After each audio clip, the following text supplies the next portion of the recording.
the secret. Yeah, I tend to agree with that.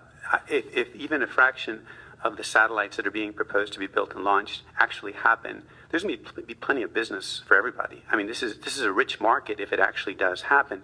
I'm much more optimistic about systems like my colleagues here are developing, because they are the ones that are in a position to actually reduce the time between launches.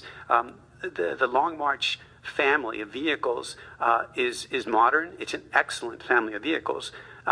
And the number of missions they're launching every year is increasing every year. I think in the last few years they've increased to over 15 or 16 missions per year, and very well reliable vehicles. So they're in a position to compete against traditional launch companies very, very well, but I don't see these as traditional launch companies. If they can start getting a fair amount of business early on and start launching on a monthly and then on a weekly basis successfully without any accidents or failures, then their prices per mission are going to drop dramatically, I would expect. And I don't think traditional launch vehicles like the Long March family of vehicles or the PSLVs of the world, or the GSLVs, are going to be able to match this. As you see what's happening with SpaceX and Falcon 9, everybody's trying to play catch up with SpaceX. I mean, the Europeans are scared to death.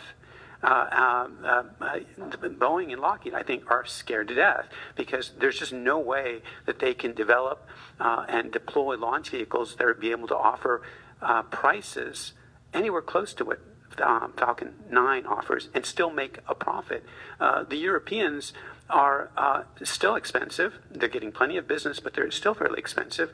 But they're barely making a profit, even with subsidies.